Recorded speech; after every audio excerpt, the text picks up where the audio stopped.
मुझे बचाओ, बचाओ मुझे बचाओ। मुझे आज़ादी चाहिए, मुझे इस रूढ़िवादी सोच से आज़ादी चाहिए। मुझे कोई बचाओ, मेरा दम घुट रहा है, कोई मुझे बचाओ। क्या तुझे आज़ादी चाहिए? क्या आज़ादी की रट लगा रखी है? आज़ादी तो है सांस लेने की, खाने पीने की, और क्या आज़ादी चाहिए? अगर तुझे इस परिवार का हिस्सा बने रहना है तो अपनी आज़ादी और पढ़ाई की जिद छोड़नी पड़ेगी और तुझे हमारे हिसाब से जीना पड़ेगा। नहीं, मुझे आज़ादी चाहिए। मुझे आज़ादी चाहिए सोचने की, समझने की, अपनी भावनाओं को व्यक्त करने की। मुझे आज़ादी चाहिए पढ़ने की, पढ़ लिख कर आगे बढ़ने की। मुझे आज़ादी चाहिए। क्या तुझे पढ़ना है? तू एक लड़की है, तुझे पढ़ने का और सपने देखने का कोई अधिकार नहीं है। नहीं, मुझे पढ़ना है, मुझे पढ़ लिख कर आगे बढ़ना है। मेरे को अपनी भावनाओं को व्यक्त करना है और मुझे बोलना है। मुझे बोलने का अधिकार चाहिए। क्या तुझे बोलना है? धर्म तुम्हें बोलने की आज़ादी नहीं देता।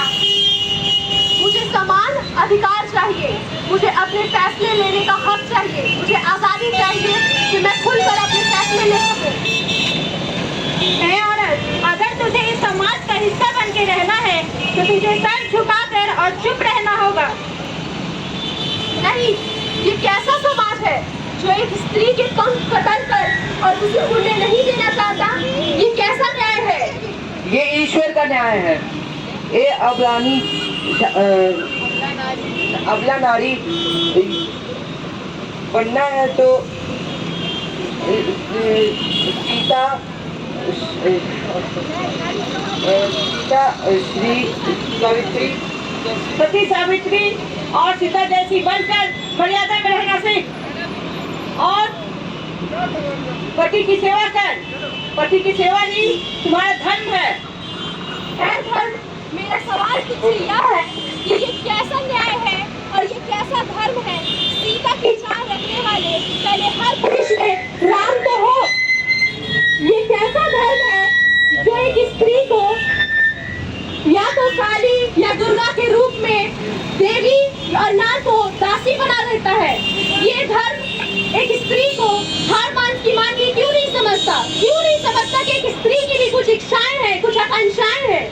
मैं भी पढ़ लिख कर आगे बढ़ना चाहती हूँ। मैं इस धर्म की बेड़ियों को तोड़ आत्मनिर्भर बनूंगी।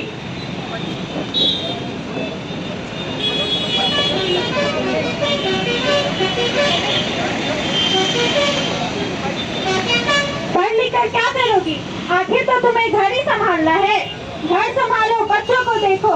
सोचने समझने के लिए और फैसले लेने के लिए घर के पुरुष है ना। तुम्हारी इज्जत चार दीवारी में ही सुरक्षित है। अगर बाहर निकलोगी तो ये समाज तुम्हें नोच डालेगा। ये कैसा समाज है जो मैं अब और पढ़ना चाहती हूँ, मैं आगे बढ़ना चाहती हूँ। मैं इन बेड़ियों में फंस के नहीं रहना चाहती।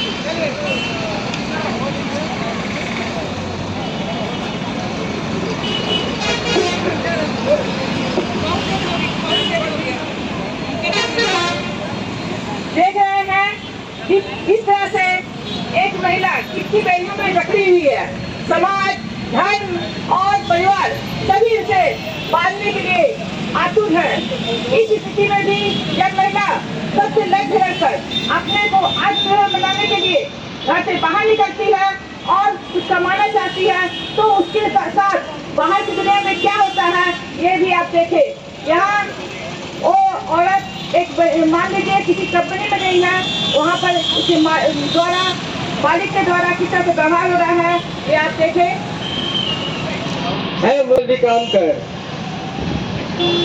मैं अपनी पूरी क्षमता और ईमानदारी से अपना काम कर रही हूँ, पर ऐ मालिक, मेरा सवाल तुझसे यह है कि ये कैसा न्याय है कि फिर भी मुझे पुरुषों की अपेक्षा इतना काम करने पे भी कम मजदूरी मिल रही है? मुझे समान कार्य के लिए समान मजदूरी चाहिए। एक औरत अगर तू इतना समाज चलाती है, तुझे जितना मिलता है वही काफी है। और ज्यादा चाहिए तो मुझसे अकेले में आकर मिल। छी, कितनी घटिया सोच है तुम्हारी। तुम्हारी ऐसी बात करने की हिम्मत भी कैसे हुई? मैं कोई भोग की वस्तु नहीं हूँ। मैं इस समाज में जीने के लिए मैं एक स्त्री हूँ जिसकी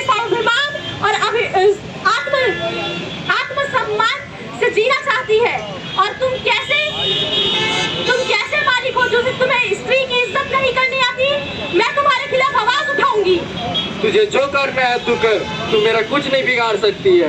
घर के 4 दीवारी से बाहर जाकर तुझे ही समझौते करनी होंगे। नहीं नहीं नहीं नहीं, अब और नहीं।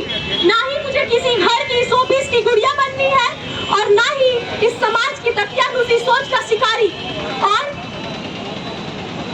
और ना ही मैं कोई भोग की वस्तु हूँ। मैं ऐसे धर्म को भी नहीं मानती जो धर्म एक स्त्री को स्त्री की तरह नहीं स्वीकारता। मैं नहीं मानती ऐसे न्याय को, नहीं मानती ऐसे धर्म को, और नहीं मानती ऐसे समाज को। और मुझमें भी पूरी क्षमता है कुछ करने की, आगे बढ़ने की। मुझे भी पूर्ण आत्मविश्वास है।